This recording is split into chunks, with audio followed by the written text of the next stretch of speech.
শুভ দুপুর বন্ধুরা। দেখো আজকে আমি কি রান্না করছি।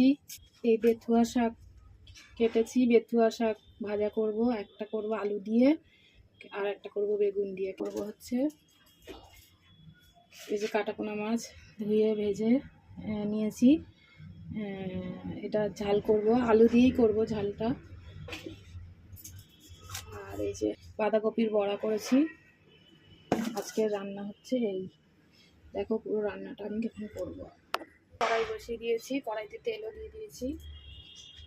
এখন এই বেথুয়া শাকে আলু দিয়ে করবো, আলুটা আগে ভেজে নিচ্ছি।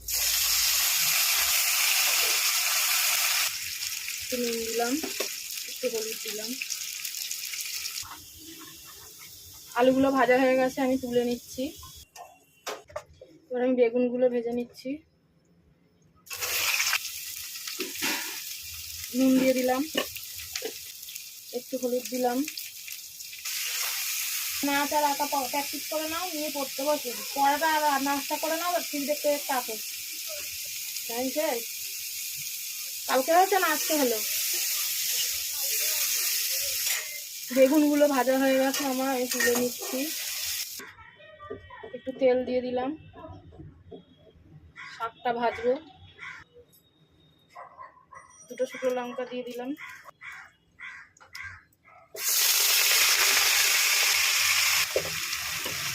এর মধ্যে দেবো একটু লবণ, পরিমাণ মতো হলুদ। এবার আমি আলুগুলো দিয়ে ভেজে নেবো। পরিমাণ মতো মিষ্টি চিনি দিয়ে দেবো। দিয়ে ভাজা হয়ে গেছে, আমি এটা একটু তুলে রাখলাম। এবার আমি বেগুনগুলো দিয়ে দেবো।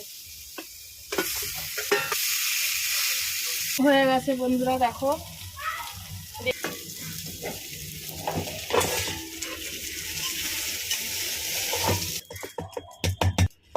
আর এটা শুধু আলু দিয়ে করেছি। এবার আমি মাছের ঝালটা করে নেব। গ্যাসটা ধরিয়ে দিলাম, তেল দিয়ে দিলাম কড়াইতে। তেলটা গরম হয়ে গেছে, আমি একটু গোটা গরম মশলা দিয়ে দিলাম, দারচিনি, এলাচ, লবঙ্গ, আর দেবো একটু সাদা জিরে। পেঁয়াজ কুচি করে রেখেছিলাম, পেঁয়াজগুলো দিয়ে দিলাম। এর মধ্যে দেবো একটু চিনি, এর মধ্যে দেবো একটু লবণ, হলুদ, লঙ্কার গুঁড়ো, জিরের গুঁড়ো, একটু শিল ধোয়া জল দিয়ে দিলাম, মশলাটা যাতে না পুড়ে যায়। এর মধ্যে দেবো হচ্ছে টমেটো কুচি, একটু রসুন বাটা, আদা বাটা, সব বাটা।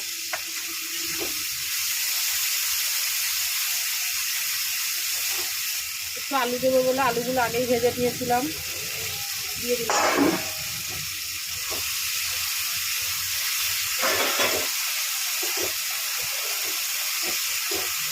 মাছগুলো ভেজে রেখেছিলাম, কষানোর মধ্যে দিয়ে দিলাম।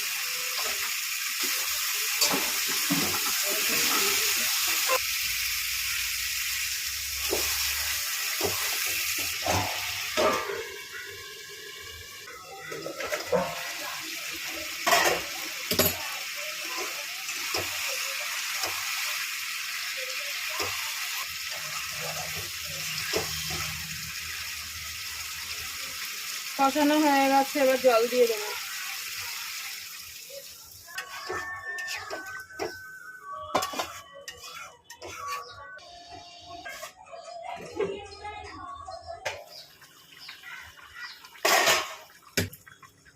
মাছের ঝালটা হয়ে গেছে, আমি এবার ধনে পাতা দিয়ে দিলাম।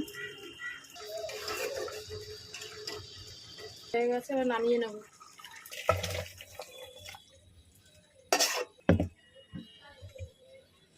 মাছের ঝালটা আমার হয়ে গেছে। রাখছি বন্ধুরা, সবাই ভালো থেকো, সুস্থ থেকো।